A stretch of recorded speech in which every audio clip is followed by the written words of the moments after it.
So welcome back to my channel guys. मैं हूं advocate Padmanabha Sharma. कैसे हैं आप सब? आई होप आप सभी मस्त होंगे, बढ़िया होंगे। एंड आज का जो टॉपिक पर हम बात करने वाले हैं वो आपने आई होप थंबनेल पर देख लिया होगा जब भी क्लिक करके आए हैं। AIB 20 को इतना डिफिकल्ट, इतना टफ क्यों बताया जा रहा है, इसकी रियलिटी चेक मैं आपके साथ शेयर करने वाला हूं।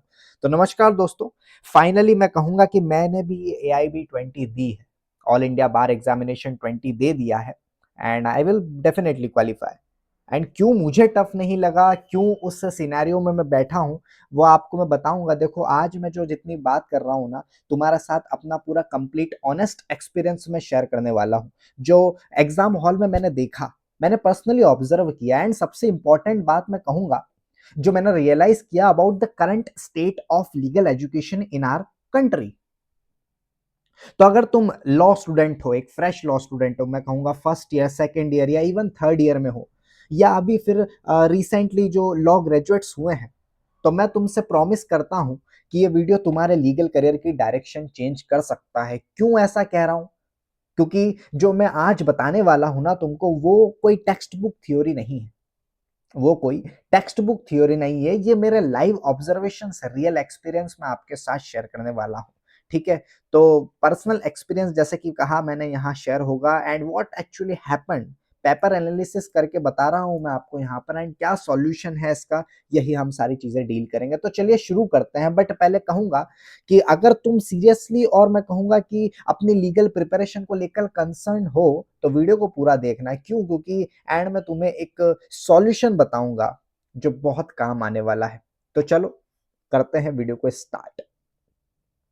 तो बात शुरू होती है कल सुबह, मतलब ये वीडियो में एक दिन बाद शूट कर रहा हूं, एंड आपको परसों आई थिंक 2-3 दिन आ गए होंगे इसको अपलोड होने में। तो बात कल की थी जब मैं मेरा AIB एग्जाम पेपर देने गया। मैं एग्जाम सेंटर पहुंचा, हॉल में गया, अपनी सीट पर बैठा, और जैसे ही पेपर डिस्ट्रीब्यूट हो रहा था, टाइम स्टार्ट हुआ, एंड मैं ऑब्वियसली अपना पेपर सॉल्व करने लगा, देखने लगा। लेकिन एक चीज थी जो मुझे, मैं कहूंगा, मैं इग्नोर नहीं कर पा रहा था वहां पर मेरे एग्जाम हॉल में। एंड वो क्या चीज थी? देखो, मेरे साइड में, मेरे आगे पीछे जो स्टूडेंट्स बैठे थे ना, मैं उनकी बॉडी लैंग्वेज में उनके एक्सप्रेशंस देख सकता था। अब दिख रहा था यार, आसपास दिख ही रहे थे जो हम बैठे थे सिटिंग अरेंजमेंट में।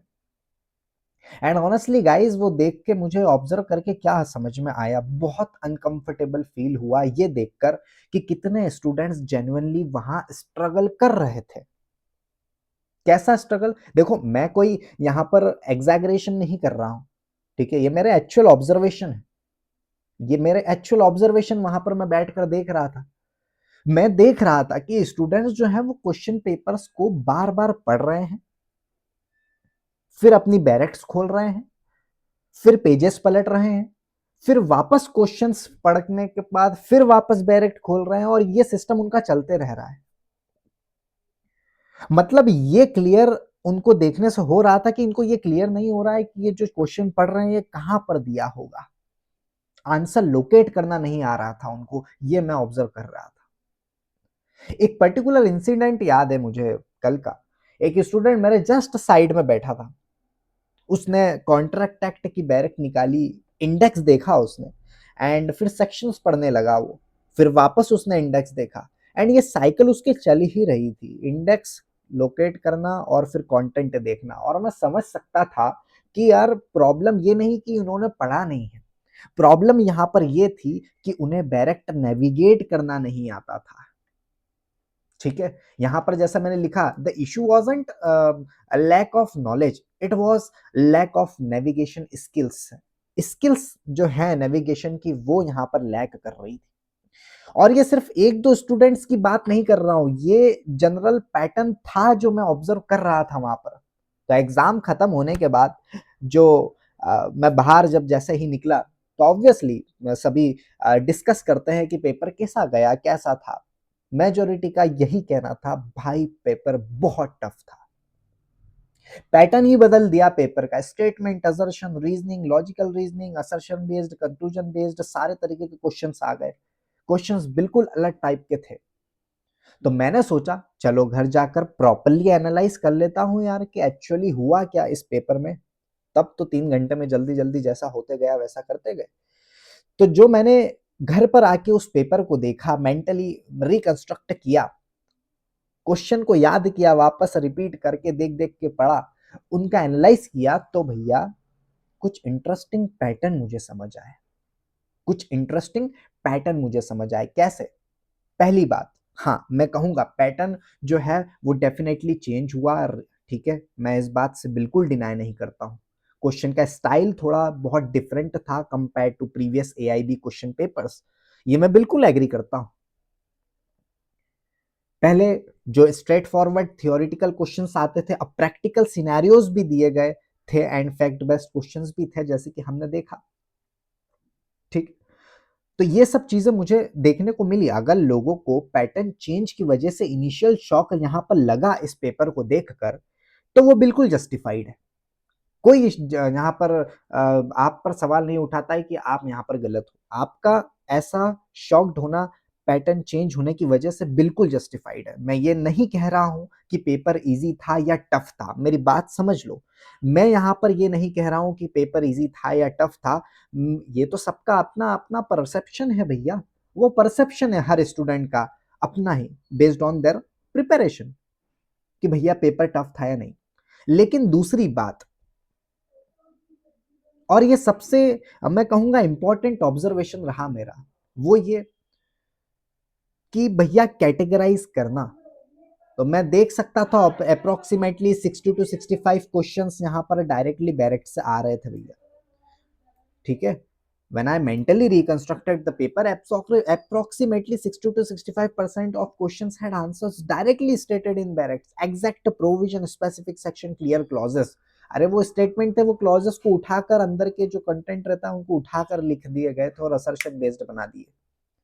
मतलब 60 टू 65% ऑफ क्वेश्चन से मेरा मतलब ये है कि इसका मतलब ये होता है दैट एवरी 10 क्वेश्चंस में से 6 से 7 क्वेश्चंस ऐसे थे जिनके आंसर सीधे डायरेक्ट में दिए गए थे, direct provision, exact section, specific clauses, ठीक है।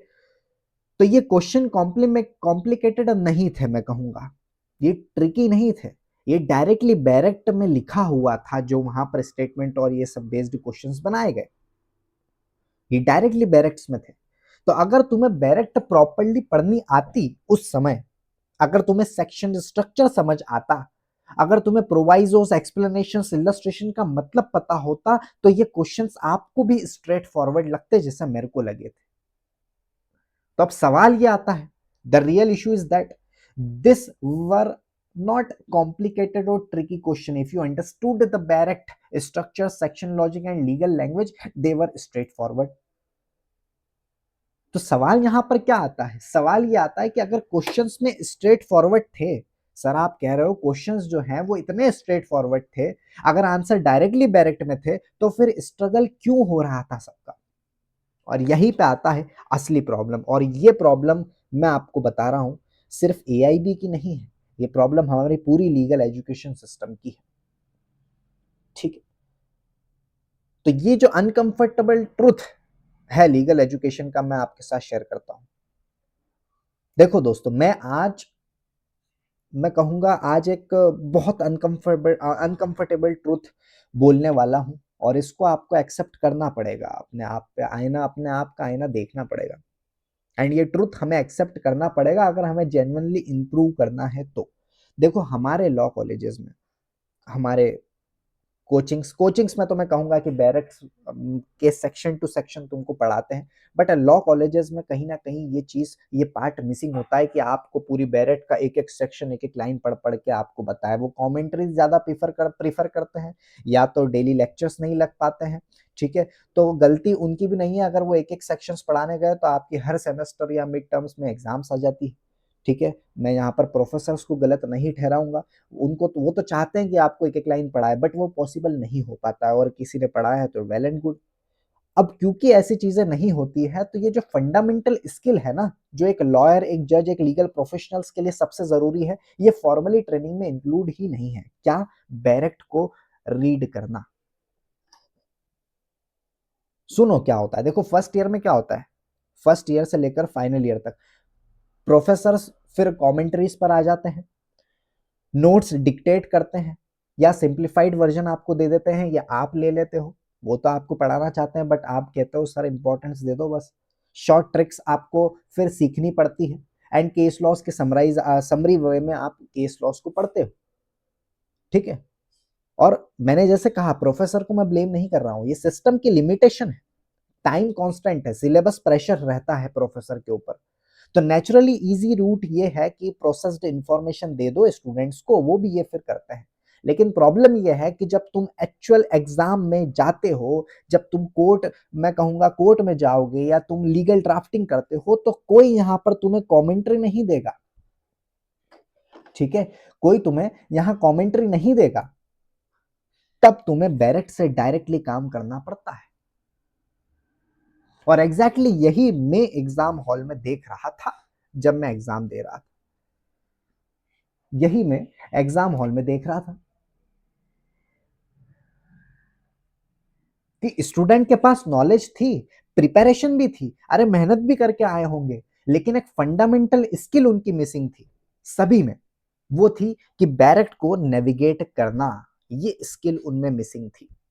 सेक्शन स्ट्रक्चर को समझना, प्रोवाइजोस को इंटरप्रेट करना, लीगल लैंग्वेज को डिकोड करना, ये उन्हें नहीं आ रहा था, इसलिए वो असर्शन एंड रीजनिंग या स्टेटमेंट बेस्ड नहीं बने क्वेश्चन और उनको समझ में नहीं आया, नेविगेट नहीं कर पाए। और ये उनकी गलती नहीं है, ये उन लोगों की गलती नहीं है, आप लोगों की गलती नहीं है, क्योंकि उन्हें आपको ये फाइनेंशियली में फाइनेंशियली तो नहीं, फॉर्मली मैं कहूंगा सिखाया ही नहीं गया स्किल। एंड वो आपने प्रोफेसर्स की गाइडेंस फॉलो कर रहे थे, अपनी कोचिंग की स्ट्रेटेजी फॉलो कर रहे थे, लेकिन वो स्ट्रेटेजी एक क्रूशियल कंपोनेंट मिस कर रही थी। बट गुड न्यूज ये है, गुड न्यूज ये है कि स्किल जो है ये डेवलप की जा सकती है, बैरेट को कैसे नेविगेट करना है, बैरेट क्या होता है, कैसे रीड किया जाता है, क्लॉज सब क्लॉज क्या होते हैं, ये सब स्किल्स डेवलप की जा सकती है, ये तुम्हारे लिए गुड न्यूज है। और अगर तुम अभी जूनियर स्टूडेंट हो, फर्स्ट ईयर या सेकेंड ईयर थर्ड ईयर में हो, तो तुम्हारे पास तो टाइम है ये स्किल डेवलप करने का, तुम्हारे पास तो एक्चुअल टाइम है। देखो, if you have time, if you are in first second year, invest in skills, ठीक है, नॉट जस्ट कंटेंट, अपने आप पर, अपने मैं कहूंगा कि स्किल्स पर इन्वेस्टमेंट करो। Think of direct mastery as a career investment, ठीक है। अब यहां पर हमने इतनी सारी चीज देखी, अब मैं जूनियर स्टूडेंट्स को जो मैसेज देना चाहता हूं वो ये है बेटा, कि अगर तुम इस सेगमेंट में आते हो तो तुम्हारे पास, जैसे कि मैंने कहा, कि भरपूर टाइम है इस स्किल को डेवलप करने के लिए। अब मैं कहूंगा कि भैया जो एडवोकेट बन गया है वो इस चीज को सीखे, तो अभी उसके पास वो टाइम नहीं रहा, वो उनका समय गया। या अगर मैं इस फेज में रहता, अभी मैं एआईबी एग्जाम देने गया और मुझे ये नेविगेशन स्किल नहीं आती और मैं सोचूं कि अब मैं सीखूं, तो मेरा भी टाइम नहीं है। हम एडवोकेट की फील्ड में आकर प्रैक्टिस करें कि ये स्किल सीखें, ठीक है। तो अभी तुम्हारे पास टाइम है, अगर तुम इनिशियल ईयर्स में हो। आज तुमने देखा होगा AIB 20 का पेपर, आपने देखा होगा, इसके बाद क्या रिएक्शंस आ रहे हैं आपके सीनियर्स के, हम जैसों के। नेविगेट करना नहीं आ रहा है लोगों को, स्टूडेंट्स कंफ्यूज है, इतना पेपर टफ कैसे, स्ट्रेस्ड हो गए उस पेपर को देख के कि यार हमारे समय किस लेवल का पेपर आएगा। और ये सिर्फ AIB नहीं थी, AIB नहीं, AIB ऑल इंडिया बार एग्जामिनेशन की ही नहीं बात कर रहा हूं मैं, ये सीन जुडिशरी एग्जाम्स में भी होता है एंड यही सीन लीगल प्रैक्टिस में भी होता है, अगर आपको बैरेट नेविगेट करना पढ़ना नहीं आती है तो। लेकिन तुम्हारे पास एक एडवांटेज है। वाह सर, क्या एडवांटेज है? तुम्हारे पास टाइम है, टाइम का एडवांटेज है तुम्हारे पास, यू हैव अ टाइम। अगर तुम अभी से अपने फर्स्ट ईयर या मैं कहूंगा सेकेंड ईयर से ही प्रॉपर बैरेक्स रीडिंग स्टार्ट कर दो, प्रॉपर इंटरप्रिटेशन टेक्निक सीख लो, लीगल लैंग्वेज को डिकोड करना सीख लो, तो जब तुम फाइनल ईयर तक पहुंचोगे, जब तुम AIB दोगे, जब तुम जुडिशरी अटेम्प्ट करोगे, तब तुम बहुत कंफर्टेबल रहोगे, बिलीव में बहुत कंफर्टेबल रहोगे। एंड मैंने ये जो आपको अनकंफर्टेबलनेस बताई है ना लीगल एजुकेशन की, ये आपको कोई भी नहीं बता रहा होगा। सॉरी, आपने एक भी वीडियो इस पर ऐसा नहीं देखा होगा जो रियल ट्रुथ पर बात कर रहा होगा। सबने कह दिया कि हाँ टफ है, डिफिकल्ट है, बट एक्चुअल प्रॉब्लम मिस कहाँ हुआ, उसी पर मैं यहाँ पर बात कर रहा हूँ। और मैं ये स्किल डेवलप जो स्किल डेवलपमेंट है इसको इन्वेस्टमेंट मानकर देखता हूँ। अगर ये आप स्किल सीखते हो। तुम्हें अभी थोड़ा टाइम इन्वेस्ट करना पड़ेगा, थोड़ा मेहनत करनी पड़ेगी, लेकिन ये इन्वेस्टमेंट तुम्हारी पूरी करियर में रिटर्न देगा, इसलिए डायरेक्ट पढ़ना सीख जाओ। और मैं ये ऐसे ही नहीं बोल रहा हूँ, देखो मैं खुद प्रैक्टिकल लीगल फील्ड में काम करने लगा हूँ, मैं कोर्ट्स में जाता हूँ, ड्राफ्टिंग करता हूँ। Even my father is also advocate, मेरे अंकल भी एडवोकेट है, मेरी मौसी भी एडवोकेट है, मेरे मामा भी एडवोकेट है, तो हमारा भी पूरा बैकग्राउंड एडवोकेसी से ही है। तो मैं ये चीज देखता हूँ भैया हमारी खुद के ऑफिस में, जब कोर्ट जाता हूँ इनके साथ, सीनियर्स के साथ ड्राफ्टिंग करता हूँ, क्लाइंट्स को एडवाइस या उनकी काउंसलिंग देखने को मिलती है या करते हैं, तो मैं देखता हूँ कि जो लॉयर्स है वो सक्सेसफुल कैसे हैं, जो एडवोकेट्स कॉन्फिडेंट है वो सक्सेसफुल है। उनकी एक कॉमन क्वालिटी है, जो कॉन्फिडेंस जिन जिन लॉयर्स में कॉन्फिडेंट झलकता है ना, उनमें क्वालिटी है। वो क्वालिटी ये है कि उन्हें बैरेक्ट की मास्टरी है, बैरेक्ट की मास्टरी है। और एग्जैक्टली इसी प्रॉब्लम सॉल्व करने के लिए, एग्जैक्टली इसी स्किल गैप को फिल करने के लिए मैंने बैरेक्ट मास्टरी कोर्स भी क्रिएट किया है। मैंने बैरेक्ट मास्टरी कोर्स भी क्रिएट किया। इन सब की मैंने बात कर ली आपके सामने, ठीक है। एंड इसी चल इस गैप को, इस स्किल गैप को फिल करने के लिए इस डायरेक्ट मास्टरी कोर्स को मैंने बनाया था। तो मैं तुम्हें ब्रीफली बताता हूं कि भैया ये कोर्स क्या है और भैया ये स्पेसिफिकली तुम्हारे लिए क्यों इंपॉर्टेंट है। बिलीव मी, मैं कोई कोर्स बेचने नहीं आया हूं, तुम्हारे ऊपर है भैया। मैंने तो रियल इश्यू पर बात करी है, रियल प्रॉब्लम पर बात करी है, और आपको अपना आईना दिखाया है कि आपको प्रॉब्लम कहाँ आएगी आने वाले समय में। अभी आपके ऊपर है, आप इन्वेस्ट करो या नहीं, ठीक।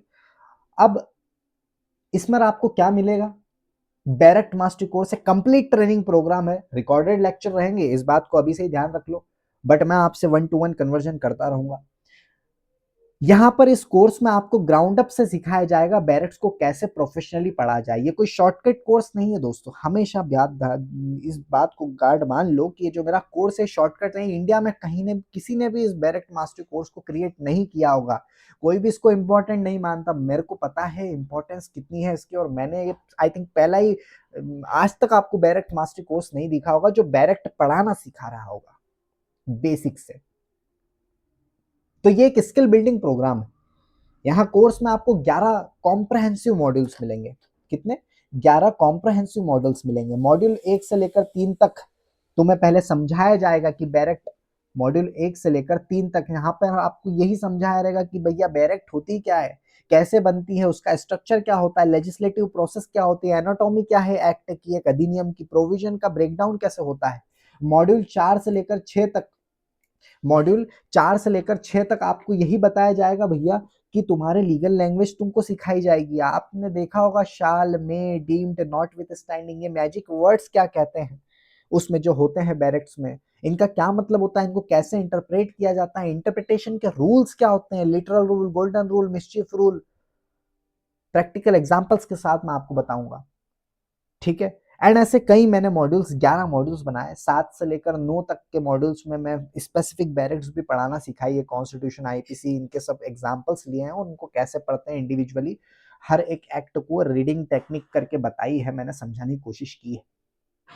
एंड फाइनली ये स्किल्स जो है वो आपको एग्जाम्स और प्रैक्टिस में कैसे अप्लाई करनी है, जुडिशरी प्रिपरेशन हो गई, एआईबी, कोर्ट रूम यूसेज हो गया, ड्राफ्टिंग हो गई, इसमें कैसे इसको जो है अप्लाई करना है, ये मैंने सिखाया है। और देखो ये जो कोर्स है ना, मैं कहूंगा कोई सिर्फ थ्योरी कोर्स नहीं, हर मॉड्यूल में आपको मैं प्रैक्टिकल एग्जांपल्स के साथ रियल डायरेक्ट पेजेस दिखाई जाते हैं आपको, एंड एक्सरसाइज दी जाएगी आपके ऊपर, आप करोगे तो तुम्हें एक्चुअली हैंड्स ऑन प्रैक्टिस मिलती है। तो ये कोर्स स्पेसिफिकली डिजाइन किया ही इसलिए गया, ये कोर्स इसलिए ही डिजाइन किया गया कि भैया प्रैक्टिकल स्किल्स डेवलप हो फ्रेश लॉ स्टूडेंट्स लोगों की। आने आने वाले समय में आपको समझ में आ रहा होगा डायरेक्ट मास्टरी कितना इंपॉर्टेंट स्किल है, जो अभी अपनी जर्नी शुरू कर रहे हैं। क्योंकि अगर तुम अभी से ये फंडामेंटल या मैं कहूँ फाउंडेशन रख लो तो तुम्हारी पूरी करियर स्ट्रांग होगी, ठीक है। And what you will gain on in this direct course, life time skill एक तरीके से आपको यहाँ पर मिल जाएगी। And court room confidence build होगा, ड्राफ्टिंग में प्रिसीजन देखने को मिलेगा, करियर फाउंडेशन। बोनस टिप भैया, इंटरप्रिटेशन टूल के flash card, practice trackers, model answers and reinforcement exercise मैंने यहाँ पर आपको यहाँ पर दी है। योर चॉइस योर फ्यूचर, ठीक है, मैं कहूंगा that great lawyers aren't born overnight, they are build on strong fundamentals, dedicated practice and the right skills acquired at the right time. ठीक है, तो अब आपके ऊपर है भैया कि आप अपने आप में इन्वेस्ट करोगे या नहीं। आज मैं जो कुछ भी आपके साथ शेयर किया ये मेरा पर्सनल एक्सपीरियंस था, मेरी ऑनेस्ट ऑब्जर्वेशंस मैंने आपके साथ दी और एक जेन्युइन सॉल्यूशन था। मैं तुम्हें बताया कि एआईबी ऑल इंडिया बार एग्जामिनेशन 20 में क्या हुआ है, स्टूडेंट्स को क्या चैलेंज फेस करना पड़ रहा था, क्या रियल प्रॉब्लम रही, और सबसे इंपॉर्टेंट मैं तुम्हें एक सॉल्यूशन यहाँ पर दिखाया डायरेक्ट मास्टरी का। तो अब चॉइस तुम्हारी है, तुम्हारा ये डिसीजन है कि भैया ठीक है देख लेंगे बाद में, अभी तो कॉलेजेस चल रहे हैं, सिलेबस कंप्लीट करना है, या फिर तुम ये डिसीजन ले सकते हो कि हाँ तुम्हारे पास टाइम है अपने फंडामेंटल्स को, फाउंडेशंस को स्ट्रॉन्ग करने का। तो भैया मैं एक स्किल डेवलप करना चाहूंगा जो लाइफ टाइम मेरे काम आएगा, तो भैया लिंक डिस्क्रिप्शन में है, जाओ जाकर देखो। सिर्फ 1,000 के अंदर आपको क्या मतलब है यार, 1,000 तो आप फ्रेशर पार्टी, अगर आप अभी नए नए कॉलेज में आए होंगे, फ्रेशर पार्टी में इतने पैसे मांग लेते हैं तुमसे। ठीक है, तो अपने आप में 1,000 रुपए तो इन्वेस्ट कर लो। डिस्क्रिप्शन में लिंक है, मेरा खुद का ऐप है लीगल पाथ, आपको डिस्क्रिप्शन में उसका भी मैं दे दूंगा, प्ले स्टोर से डाउनलोड कर लो, इनरोल हो और वहां जाकर कोर्स में मिलते हैं। ठीक है, तो ज़्यादा मैं आपका टाइम वेस्ट नहीं करूंगा, एक्चुअल प्रॉब्लम पर मैंने बात करी है। एंड एट लास्ट में यही कहूंगा that all the best for your legal journey, work hard, work smart and most importantly develop the right skill यार। हाथ जोड़कर विनती है तुम्हारे से, डेवलप द राइट स्किल्स। ठीक है, मिलते हैं किसी नेक्स्ट वीडियो में इंटरेस्टिंग टॉपिक के साथ, तब तक के लिए जय हिंद, जय Bharat. Thank you so much for watching this video.